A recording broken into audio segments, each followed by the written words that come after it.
Hello everybody, I'm some loudmouth on the internet with an opinion. Exodus, Gods and Kings is a biblical disaster. Not only is it easily Ridley Scott's worst movie, it's one of the worst adaptations of the Bible I have ever seen. What a mess this movie is from beginning to end. Talk about a movie that has no reason to exist. It's dull as tar, its pacing is horrible, it has no respect for its source material, it seems to have been made with the goal of tricking gullible religious audiences into thinking it would be a respectful adaptation, only to sucker punch you with its idiocy. With massive and completely unnecessary changes to its source material. While it's far from the worst movie I've ever seen, and may well be one of the most baffling as someone familiar with the story it's telling. Director Ridley Scott, creator of classic movies such as Blade Runner, Alien, Black Hawk Down, and Gladiator, is openly an atheist, but I don't think believing in a story is necessary to adapt it properly. You don't need to believe in Thor to make a Thor movie, for example.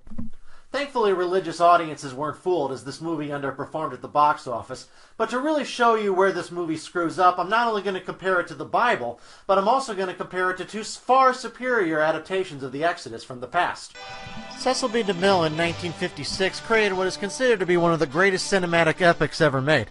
At the time, the most expensive movie ever produced with a budget of $12 million, it's not only noteworthy for its massive scale and great performances, but also for its perspective that the director outlines in the opening. Of this picture is whether men are to be ruled by God's law or whether they are to be ruled by the whims of a dictator like Ramesses. This is more than just a religious story, but one about man's cruelty to man and the modern concept that man is to forgo his own destiny, rather than being simply the cog in an all-powerful state. A theme that is just as resonant today as it was at the time.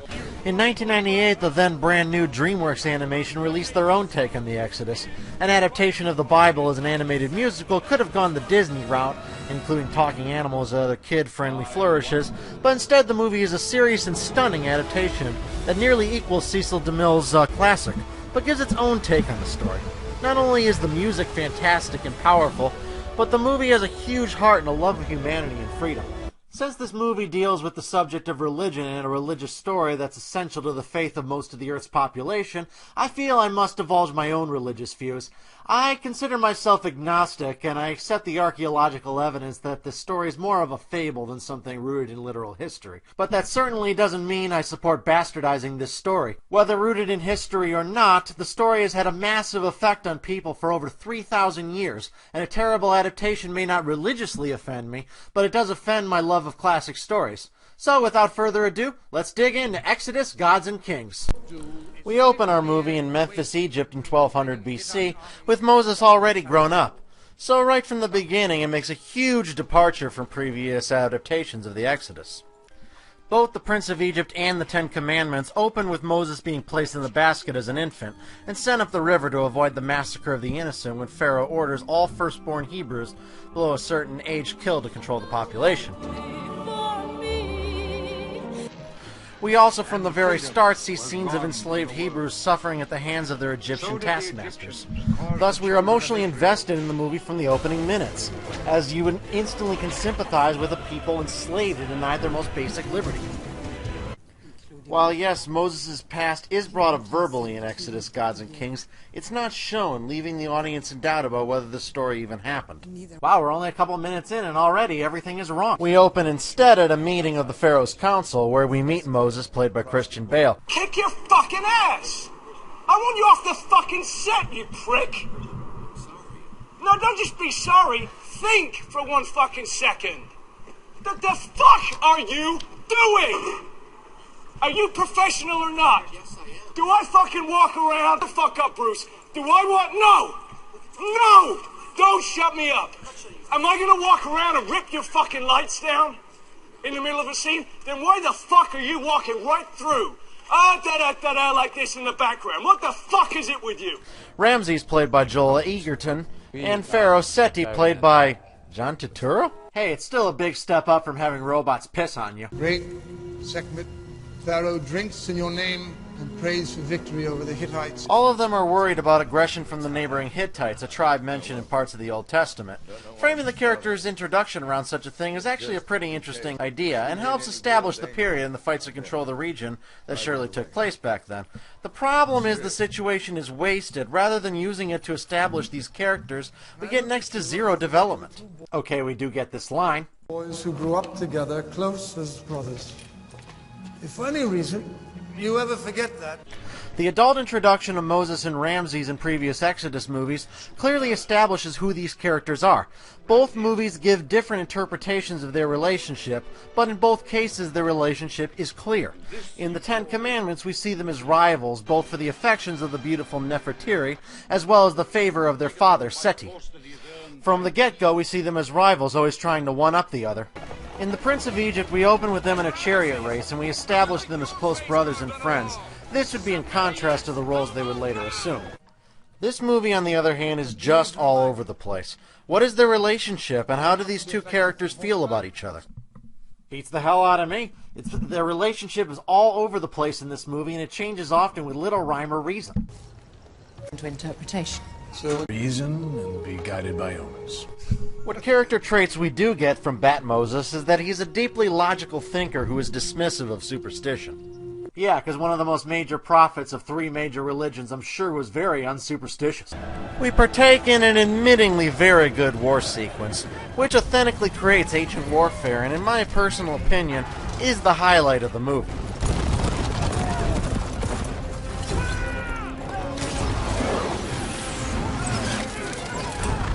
Not only does the sequence feel very authentic, but it's very beautifully shot. There's no annoying shaky cam or bad CGI that stands out like a sore thumb as you see in too many modern action movies. Everything just feels like a real war sequence that's being filmed. I want to make it clear that I'm not against new or different takes on these stories. Both the Ten Commandments and the Prince of Egypt both took their own liberties with the text and include subplots and character arcs that are not in the Bible. My problem with this movie goes much deeper than that.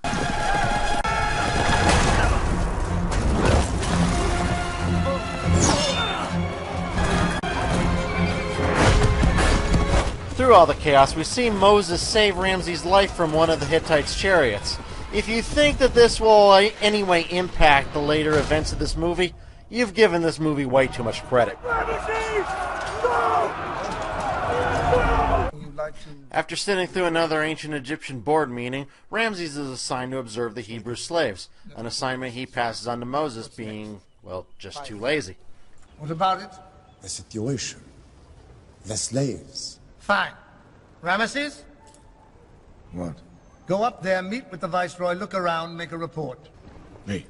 It'll be yours someday. Take an interest in it. I'll do it.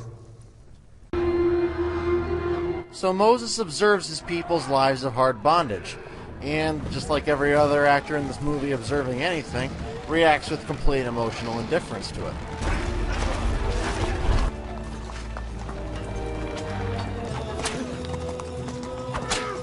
Here we meet this movie's version of Joshua, played by Aaron Paul. Oh, Heil Hitler, bitch! Breaking Bad proved Aaron Paul's a great actor, but he's given nothing to do in this movie. Why's he smiling? Says he feels no pain, my lord. Why whip him? Eventually, Moses' day at work is interrupted as he is told his true parentage from Ben Kinsey. My son, why did you come? Business? There was no general. Your mother, the woman you call your mother, has no children. You were born a slave. Don't go, don't go. It's better for you than I do. I'm leaving. If you leave now, you'll just come back because you know something's wrong. You've always felt it. Please. The year of your birth, there was a prophecy that our leader would be born to liberate us from our bondage. And so there was an edict from Memphis to kill every firstborn Hebrew boy. Your parents didn't wait for that to happen. Any chance of your survival was better than no chance. They handed you to your sister. She took you in a basket to the banks of the river, and she floated you to where she knew Pharaoh Paramesses' daughter, Bithiah, bathed. Bithiah took you and your sister, Miriam, as a maid, and raised you as her own. She probably even loved you, but she never told you, or anyone else, the truth. You are Hebrew. Truth. Truth is, it's not even that good a story. I thought you people were meant to be good storytellers. Were you emotionally moved by that moment? I sure wasn't. Let's take a quick look at how the other movies did this moment. Delivered fantastically by the late great Charlton Heston, we see a character coming to terms with the fundamental injustice of slavery. No one need ever know the shame I brought upon you.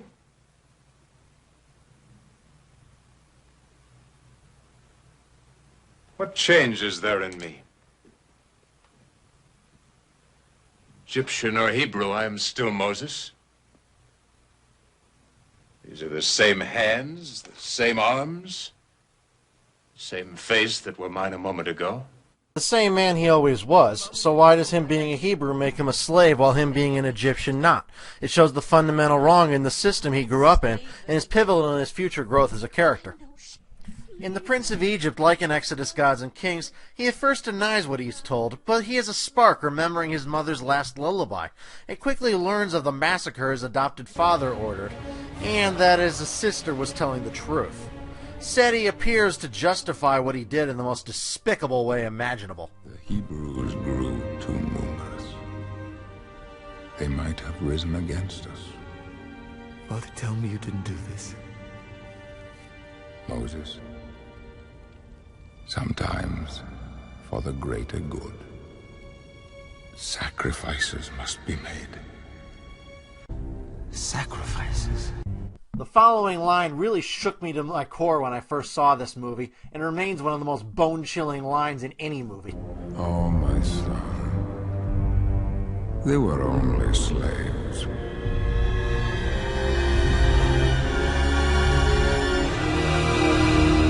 Such a cold-hearted, monstrous response shakes Moses to his core, and he comes to realize that the life of privilege he has grown up in is based on lies and the oppression of others. This causes him to reject his upbringing. In Exodus, Gods and Kings, we never see any character progression in Moses. We don't see him bonding with his people or anything that clues him into the wrongness of slavery. He just goes from place to place and seems outright bored doing so. This movie could have been called Moses' Boring Day at Work. What's sad is I think Christian Bale really could have been a good Moses if given the right material. He's easily my favorite Batman, and his talent is hard to deny if given the right role. The problem is entirely in the emotionless direction he's given. After Moses leaves the slave quarters, suddenly, this happens. Say. You!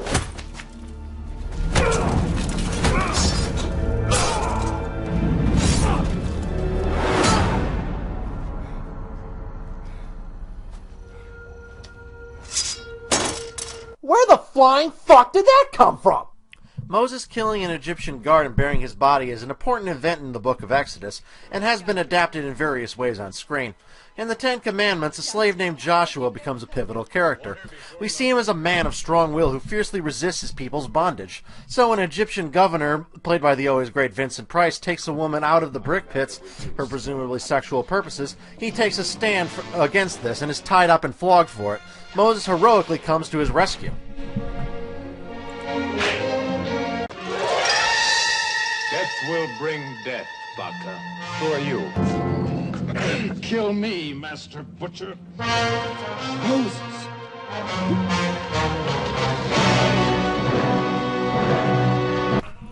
In The Prince of Egypt, Moses visits the construction of a new temple and sees an old man being thrashed by a particularly sadistic overseer. Moses rushes to help the man, and in doing so pushes the taskmaster to his death. In this version, Moses is so distraught over both murdering someone in plain sight, as well as the lies of his upbringing, he exiles himself from Egypt. You don't understand. I can't stay here any longer. In Exodus, Gods and Kings, Moses randomly stabs 3 Egyptian soldiers for absolutely no reason, just because in the dark they mistook him for a slave. He saves nobody. He doesn't have a grudge against any of these men. It's just him randomly stabbing 3 random people. See what I mean? I'm not against any and all changes done for artistic license, but they have to be changes that make sense. This is just simply paint-by-numbers storytelling. Character goes here and does this. We're not supposed to understand and we're not supposed to care. Well, guess what? I do. It's like they forgot to add this moment and only like a couple minutes left in the shoot, so like, well, I had to film it in 2 minutes, and then they just ran with it. How was this made by the same guy who made Alien? But Moses' little triple homicide is quickly forgotten by everyone as the next day Pharaoh Seti passes on, leaving Ramses the Pharaoh, A change from the previous Exodus movies, but since the Bible doesn't even name the Pharaoh, I certainly can let this one slide. Then some random thief tells Ramses about Moses' true heritage. Also leave. Everybody but the Viceroy. Out. Terrible news. Ramses decides to react to this news in the most downright confusing way imaginable. You, of all people, are Hebrew. In the Ten Commandments, for over an hour, we developed that Ramses sees his adopted brother as his greatest rival to the throne, which is why when he gets the news that Moses is a Hebrew, he is quick to act on it to secure the throne. The deliverer is Moses. Draw one more breath to tell me why Moses or any other Egyptian would deliver the Hebrews. Moses is not Egyptian. He's Hebrew, the son of slaves. This movie prior to this scene never established wanting to get rid of Moses. So why is he so suddenly concerned about Moses' heritage? Does he deeply hate Hebrews so much that he would turn on anyone if he found out that person was a Hebrew? If so, that's again a character trait that's not remotely established before this scene. Your whole lot on the table. Are you his sister? Yes! Moses eventually confesses to avoid seeing his sister's hand get cut off. So Moses, rather than taking a stand against his people's mistreatment for hundreds of years, only shows any willingness to do anything to prevent one girl who we have never even seen prior to this scene from being hurt. Is this the extent of your imagination, Mr. Scott? You feel the need to remove all grand motivations of your characters and just boil them down to random acts as fits each individual scene? This comes across like the work of a film school flunk-out, not an acclaimed director. Ramses seems more than a little bipolar, because in the next scene he no longer seems to believe Moses is a Hebrew now. You have one. This was treason. How was it treason? He just admitted he knew. That wasn't an admission. The Queen, played by Sigourney Weaver, encourages him to kill Moses because apparently she's always hated him. Why? I don't think she's had more than a couple lines of dialogue prior to this scene, so whatever, just people saying random stuff. Because it's an opportunity to be rid of him. She always wanted. I didn't say exiled. I said dead. That I'm sure will follow where he's going. But because character motivation can't stay consistent in this movie for more than a few seconds, Ramses decides to exile Moses anyway. Whatever, as long as it brings us closer to the conclusion of this piece of shit, I'm okay with it. What follows is a lengthy sequence of Moses' survival in the desert. This was an aspect of the story that most Exodus movies didn't spend nearly as much time on, and for very good reason, because it brings the story to a halt and has nothing to do with the main plot. Knowing that he survived the desert and got to his destination is pretty much self-explanatory. Brevity is the soul of wit, something this movie lacks. But eventually he finds his way to Midian and, true to the story, becomes a goat herder, marries a shepherd girl, and spends years in his new life. We eventually cut to several years later, where Moses now is a son. We see him follow his sheep up the mountain of God. So, for the last few minutes, nothing stupid or insulting in the source material happened. Maybe this movie will improve.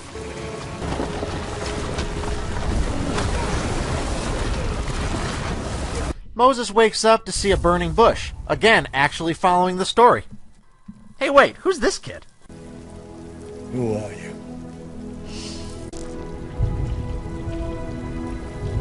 I am. No. No. No. No, no, no, no. No. No. Who are you? I'm a shepherd. I thought you were a general. I need a general. Why? To fight. What else? Fight who? I think you know. You didn't listen to me, movie. No. This isn't happening. This is not what's happening on screen right now. I think you should go and see what's happening to your people now. You're not imagining this, people. The voice of God in this movie is played by an 11-year-old kid. When I first saw this movie in the theater, I facepalmed so hard I nearly broke my 3D glasses. This is unimaginably stupid. Also, God likes making pyramids out of pebbles. Why? Does this symbolize something? What does this mean? No, I'm not asking him what it means. Scratch that. Traditionally, God's presence to Moses from the burning bush has been kind of a powerful, disembodied presence, as it was in the Bible, and as you would expect the voice of God to logically be. Send thee, Moses, unto Pharaoh, that thou mayest bring my people out of Egypt. The Prince of Egypt does the scene particularly fantastically, as the presence of the Lord bathes Moses in soothing light. It feels otherworldly, gentle, and yet powerful and commanding, all at the same time. You shall do my wonders. This movie, by contrast, gives us a God that if I was babysitting him, I would send him to his room. But as we'll see, this God is kind of a prankster, so maybe he's Loki. Playing on the whole God is now a child thing, we now have a God who also likes to surprise people with jump scares. Blah, blah, blah, blah, blah. So in keeping with more pointless changes, we see this Moses abandon his family to go confront Ramses over his people. In the Bible, Moses clearly brought them with him, so I don't know why he does this here. But I guess this movie figured that making God a kid wasn't enough of a steaming dump on the Bible. Let's add another pile of shit. Hey, nothing really surprised me at this point. Want to know the sad part? We're not even halfway through this thing. What kind of God tells a man to leave his family? Well, again, in the Bible he didn't, but child God works a little differently than Bible God.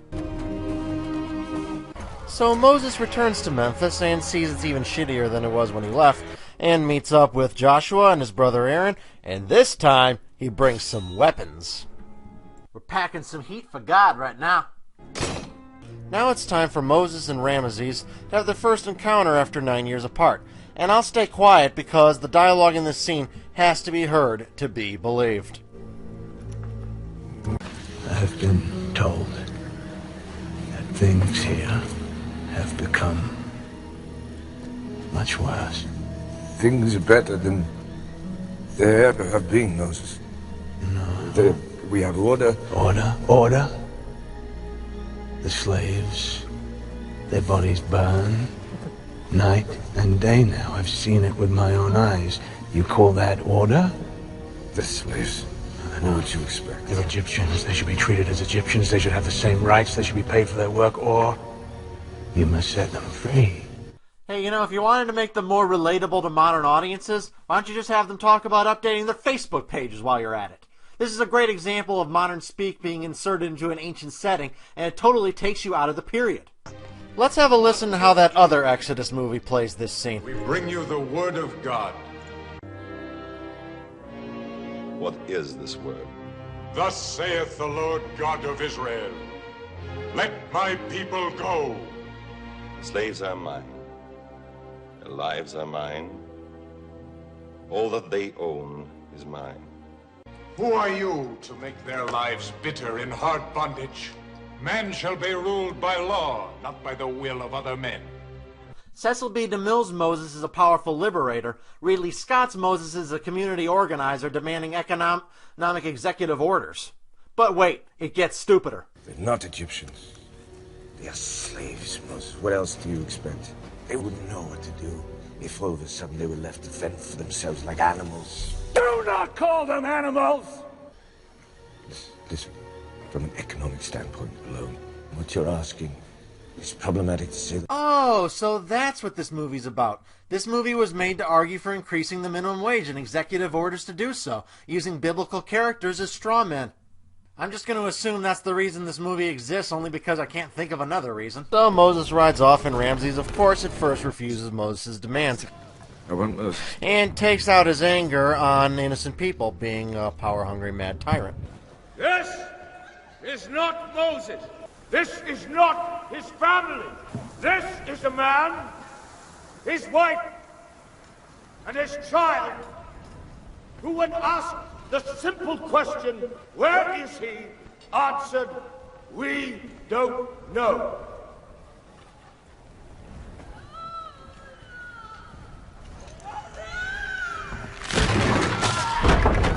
Well, according to MSNBC, those who oppose the Ramesses administration just have a secret racial hatred against Egyptians, so it's okay. But in all seriousness, the scene is successfully horrific and shows how mad Ramesses has become, and adds tension to Moses' journey to free the Hebrews. We then follow with a military training montage of Moses and other Hebrews doing all kinds of training and fighting. All stuff that they didn't do in the Bible. Okay? Okay. Both eyes open! Lock! Draw! Loose! Advance! Well, at this point I'm totally used to it. Doesn't surprise me. Among these little extra biblical activities include arson,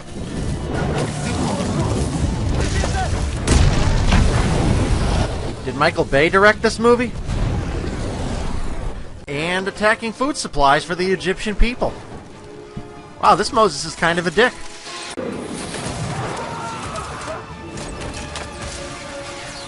But Ramsey's response to these attacks with yet more senseless violence against the enslaved Hebrews. But who should pay Moses a visit again but God? I'm sorry. I can't say it.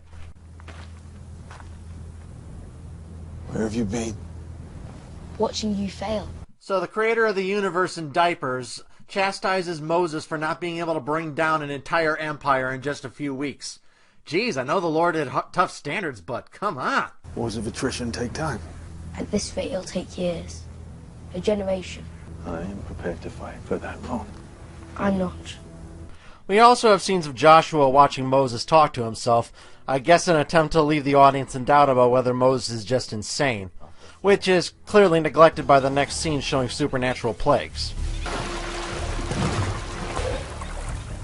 So what was the point of wanting us to think Moses was crazy if you're just going to contradict that in just a few seconds?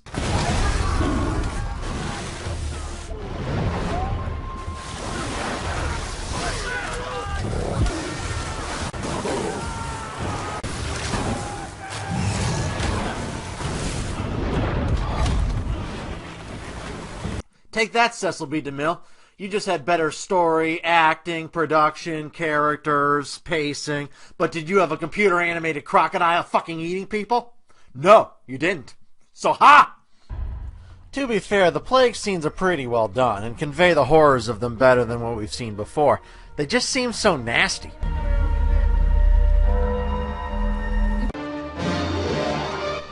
Due to technological limitations of the 1950s, most of the plagues in the Ten Commandments are shown off screen, with only a few getting any wow shots. That you may know the power of the Lord. For 7 days Egypt will thirst. The people have been plagued by thirst. They've been plagued by frogs, by lice, by flies, by sickness, by boils. They can endure no more. The Prince of Egypt, due to its short length compared to the other films I'm comparing it to, gets all the plagues out of the way in a pretty fantastic music montage.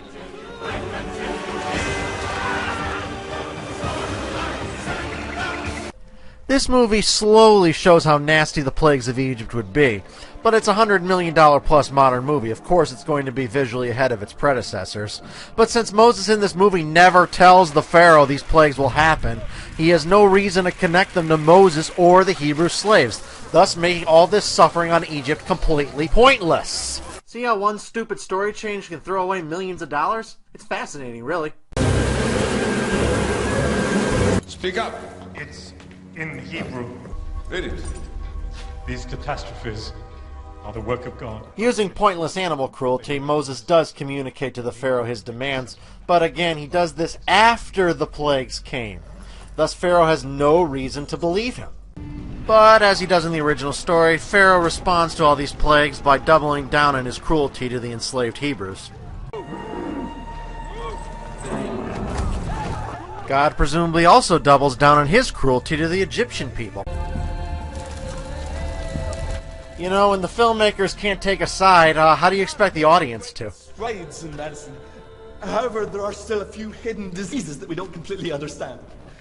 Animals are not exempt, and there is some conjecture that these maladies can migrate from the smallest creature, like a fly.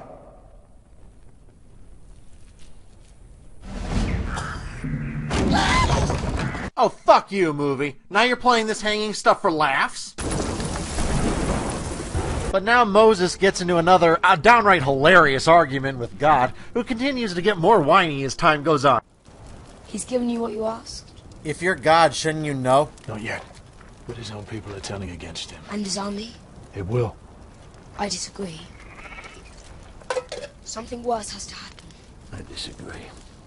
Anything more would be... Would be what? What were you about to say? Cruel? Inhumane? It's not easy to see the people who I grew up with suffering this much. What about the people you didn't grow up with? What thought did you give to them? You still don't think of them as yours, do you? As long as Ramesses has an army behind him, nothing will change. Anything more is just revenge. Revenge! After 400 years of brutal subjugation.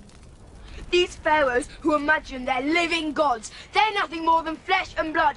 I want to see them on their knees, begging for it to stop! My ward, do you need a nap time? General! Also, my lord, if the subjugation of the Hebrew people is so bad and needs to be ended so soon, why did you wait 400 years? Did you need Moses? If so, what for? He doesn't even talk to the Pharaoh. So let me tell you what's going to happen next. You cannot do this. I want no part of this. I can't say enough how ridiculous it is watching Christian Bale argue with this kid. When God is telling us about murdering thousands of children, it shouldn't give me giggles. So Moses finally goes to Ramses' palace hall to tell Ramses about the coming plague. You know, the thing he was supposed to be doing from the beginning?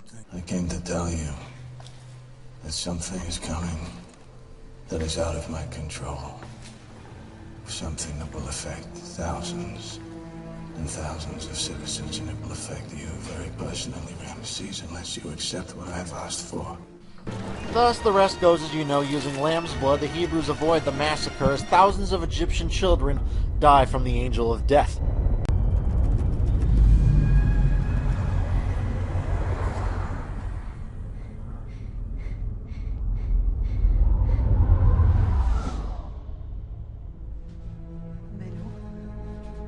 Benu?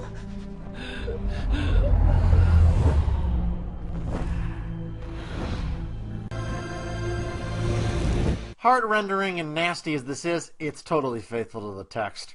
God murders thousands of children. Yeah.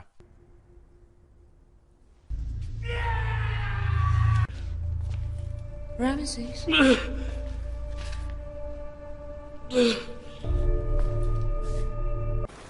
The next day, a devastated Ramesses, having lost his infant son, finally relents and lets the Hebrews go free. Is this your God? Killer of children! Hey, asshole, how many children did you kill? Every one of you! Go! What really gets to me is how it portrays the Hebrews as they leave Egypt, never focusing on their newfound freedom, but instead on a lineup of Egyptians who line up to jeer at them.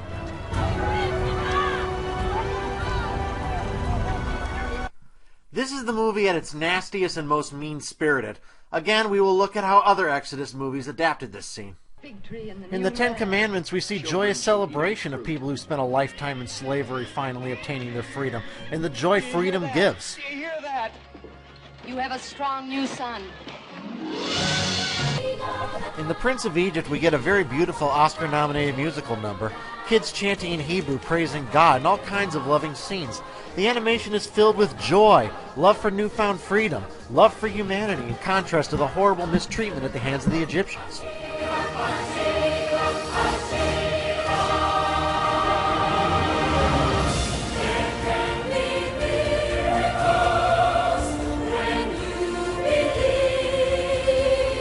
This movie never shows us any joy as we are quickly transitioned into yet another chase sequence. We never see the slightest sign that the Hebrews are any happier now than they were as slaves. It feels nasty and poisonous. Imagine if at the end of 12 Years a Slave, Solomon would have been like, whatever. Either way is fine. Ramesses, 4,000 men, 1,000 chariots. How far behind us? 4 days. As he does in the Bible, Ramses changes his mind and he decides to slaughter the newly freed Hebrews. What changes in this movie, as opposed to previous adaptations, is it spends much more time on the chase rather than the final confrontation. Like the desert sequence before, this is an odd thing to focus on. Imagine if in Star Wars we spent more time on the journey to the Death Star rather than the Death Star battle. Oh, also, remember all those pillars of fire that held back Pharaoh's army in the Bible? Yeah. Ridley Scott decided we're not doing that. Instead, we just see them fall off a cliff. Yep.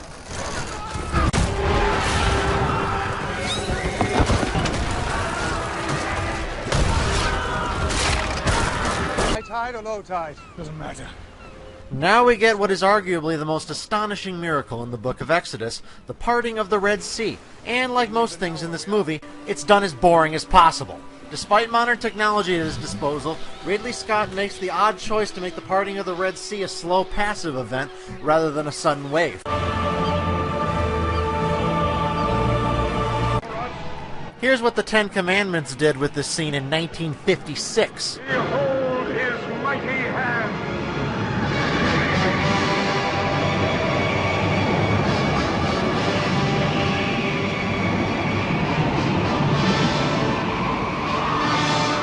I know it's just a reverse camera effect, but it's way more impressive than this movie.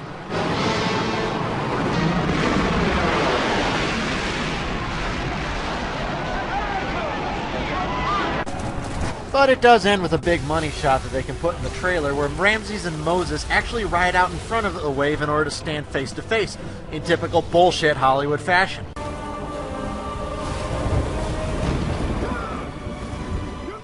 In which both get hit by the gigantic wave.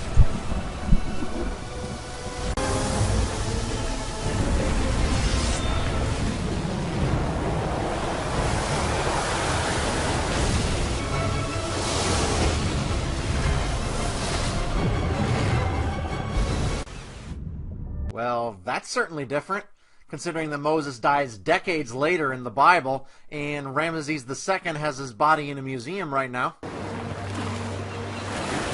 But we see that Moses and Ramesses both survived. Ramesses. Great. How? They were hit by a full-force tidal wave. I guess it wasn't enough for Christian Bale to be Batman for 3 movies. I guess he has to be Aquaman, too. So Moses rejoins with his family, who, let me remind you, he never abandoned in the first place in the Bible, and they travel to the mountain of God, where we see Moses carving the Ten Commandments with hand tools. And that's always the best way to end a religious movie, right? With one last middle finger at the believers. A leader can falter, but stone will endure. These laws will guide them in your stead. It's worth noting that no Exodus movie executes this scene faithfully. In the Bible, Moses, after seeing his people worshipping a golden calf, orders 3,000 men killed. So it's kind of understandable modern movies, after making Moses a sympathetic protagonist, decide to gloss over this.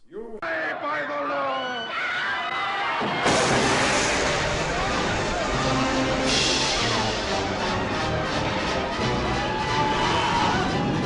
That'll teach them to throw a party. We cut to years later as a now aged Moses arrives in the Promised Land, and the movie comes to a close. With one last wink to our...